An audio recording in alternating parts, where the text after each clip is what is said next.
Hello दोस्तों, आज हम सुनेंगे सेनापति हजारमारी, एक बहुत ही मजेदार कहानी। किसी नगर में एक अव्वल दर्जे का आलसी रहता था। वह इतना आलसी था कि खटिया पर जिस करवट लेटता उसी करवट लेटा रह जाता। करवट बदलने में भी उसे परेशानी नजर आती थी। पत्नी बेचारी जब किसी काम के लिए कहती तभी वह करवट बदलता और पत्नी की तरफ पीठ फेर कर पड़ा रहता। उसकी आदतों को देखते हुए पत्नी को विश्वास हो गया कि वह कभी कुछ न करेगा। एक दिन पत्नी ने बड़े प्रेम से उसे समझाया। बोली, मैं जानती हूँ कि तुम्हें खटिया से उठने में कष्ट होता है, किंतु इस तरह एक ही करवट लेटे रहने से भी आदमी नाकारा हो जाता है। बाहर नहीं जाना चाहते हो तो खटिया पर बैठे बैठे ही कुछ करते रहो। आलसी सोचने लगा, ऐसा कौन सा काम है जिसे खटिया पर बैठे बैठे ही किया जा सकता है। कुछ देर बाद उसकी समझ में बात आई। खुश होकर वह पत्नी से बोला, अरे सुनती हो, मैंने बैठे बिठाए काम ढूंढ लिया है, अब तुम्हें चिंता करने की जरूरत नहीं। पत्नी प्रसन्न हुई, अब कुछ तो घर का काम होगा। उसने सब्जी की टोकरी में चाकू रखा और उसके आगे रखती हुई बोली, अब बैठे बैठे सब्जी काट डालो। किंतु आलसी ने उस ओर ध्यान न दिया। थोड़ी देर बाद पत्नी जब सब्जी लेने पहुंची तो पाया कि पतिदेव खटिया पर बैठे हुए मक्खियां गिन रहे हैं। 1 2 3 4। पत्नी ने देखा, उनके बिस्तर पर 7 मक्खियां मरी पड़ी हैं। पत्नी को देखते ही उछलकर बोला, देखा मेरा कमाल, कितनी फुर्ती से 7 को मौत के घाट उतार दिया है। अब देखना है कि पूरे दिन में कितनी मार सकता हूँ। आलसी महाराज को अब यही धुन सवार हो गई। उसे जहाँ मक्खी दिखती वहीं फट से हाथ मार देता। कई बार तो अपनी ही गर्दन पर इतनी जोर से हाथ जमाया कि उसकी गर्दन टेढ़ी हो गई। कई बार पत्नी की नाक तोड़ दी। मक्खी मारने के चक्कर में उसने घर के भांडे बर्तन तोड़ डाले।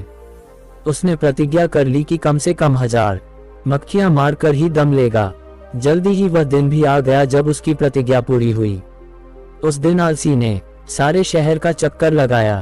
कंधे पर बांस का एक मजबूत डंडा रख वह खुशी से उछलता कूदता अपनी बहादुरी का बखान करता जा रहा था। आज हजारों को मौत के घाट उतार आया हूँ। सुनकर लोग भयभीत हो गए। सारे शहर में हवा की तरह बात फैल गई कि उसने हजारों को मौत के घाट उतार दिया है। लोगों ने उसका नाम हजारमारी रख दिया। अब आलसी महोदय जिस सड़क या गली कूचे से गुजरते वहीं लोगों की भीड़ उमड़ पड़ती। उस बहादुर को देखना चाहिए जिसने हजारों को मौत के घाट उतारा है। धीरे धीरे हजारमारी सारे राज्य में प्रसिद्ध हो गया। कुछ दिनों बाद उस राज्य पर एक दूसरे राजा ने अचानक हमला बोल दिया। राजा के पास उस समय कोई अच्छा सेनापति नहीं था। उसने दूतों को आदेश दिया कि वे तुरंत सारे राज्य में घूमकर देखें और जहां भी उन्हें सेनापति के योग्य कोई युवक दिखाई दे उसे फौरन हमारे दरबार में हाजिर करें। आदेश पाते ही दूत जहां तहां शहरों में घूमने लगे। उन्हीं दिनों हजारमारी का नाम सर्वत्र गूंज रहा था। दूतों ने जब सुना तो वे उसके घर जा पहुंचे। राजा के दूतों को अपने घर पर आया देख हजारमारी भय से कांपने लगा। वह घर के अंदर एक अंधेरे कोने में दुबक कर बैठ गया। पत्नी से बातचीत होने पर मालूम हुआ कि राजा हजारमारी जैसे बहादुर को अपना सेनापति बनाना चाहते हैं, इसलिए तुम उसे जल्दी हमारे साथ भेज दो। पत्नी को लगा जैसे वह कोई सपना देख रही है। अपने पति की असलियत को वह जानती थी। सोचने लगी, काश ऐसा हो सकता। किसी तरह राजा के दूत हजारमारी को अपने साथ लेकर राजा के दरबार में पहुंचे। उस लंबे तगड़े नौजवान को जब राजा ने अपने सामने खड़ा पाया तो मन ही मन प्रसन्न हुआ। पूछा, तुम्हारा ही नाम हजारमारी है? आलसी बोला, जी हुजूर, मुझे ही हजारमारी कहते हैं। राजा बोला, तुम्हारी बहादुरी के चर्चे हमने सुने हैं। हम चाहते हैं कि शत्रु के साथ हो रहे युद्ध में तुम हमारी सेना का संचालन करो। कांपते हुए हजारमारी ने राजा की आज्ञा को स्वीकार किया और इस बात की सूचना देने के लिए घोड़े पर सवार हो पत्नी के पास पहुंचा। सुनकर पत्नी की खुशी का ठिकाना न रहा। उसने सोचा, हजारमारी सेनापति तो बन गया, पर शत्रु की सेना का मुकाबला वह कैसे करेगा? कहीं यह डरपोक आदमी युद्ध के मैदान में घोड़े से उतरकर भाग आया तो राजा इसे जीवित न छोड़ेंगे। उसने एक मजबूत रस्सी से हजारमारी को घोड़े से बांधना शुरू किया। हजारमारी ने पूछा, यह क्या कर रही हो? मैं आपको घोड़े के साथ बांध रही हूँ स्वामी। ऐसा किस लिए? इसलिए कि कहीं आप लड़ाई के लिए उतावले होकर घोड़े से कूद पड़े और पैदल ही न लड़ने लगे। वापस लौटने पर भरे दरबार में जब लोगों ने हजारमारी को घोड़े से बंधा हुआ पाया तो उनका उत्साह और भी बढ़ गया। ऐसा वीर सेनापति दूसरा कौन हो सकता है जिसने घोड़े से न उतरने की मन में ठान ली है।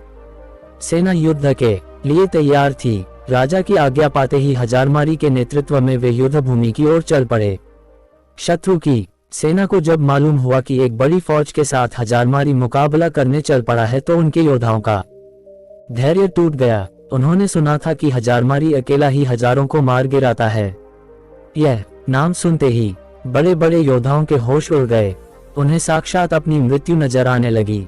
हजारमारी की सेना का उत्साह आसमान को छू रहा था। मैदान में पहुंचते ही वे शत्रु की सेना पर टूट पड़े। दोनों सेनाओं के बीच घमासान युद्ध होते देख हजारमारी ने अपने घोड़े के साथ बांसों के घने जंगल में जा छिपा, किंतु उसकी सेना ने शत्रुओं को दम न लेने दिया। वह शत्रु का मुकाबला करती हुई उसे खदेड़ ले गई और अपने राज्य से निकाल बाहर किया। शत्रु पर विजय पाने के बाद अपने सेनापति की जयकार करते हुए जब सैनिक वापस लौटने लगे तो हजारमारी भी बांसों के जंगल से निकलकर उनके बीच आ शामिल हुआ। वापस लौटने के बाद नगर में धूमधाम से विजय उत्सव मनाया गया। हजारमारी की वीरता पर राजा प्रसन्न हो बोले, मेरे बहादुर सेनापति, हमें तुम पर गर्व है।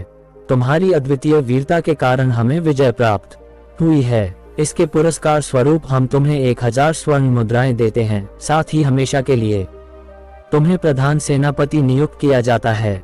घोषणा सुनकर हजारमारी बहुत प्रसन्न हुआ और मन ही मन अपने भाग्य को सराहने लगा। धन्यवाद हमारे प्यारे दोस्तों।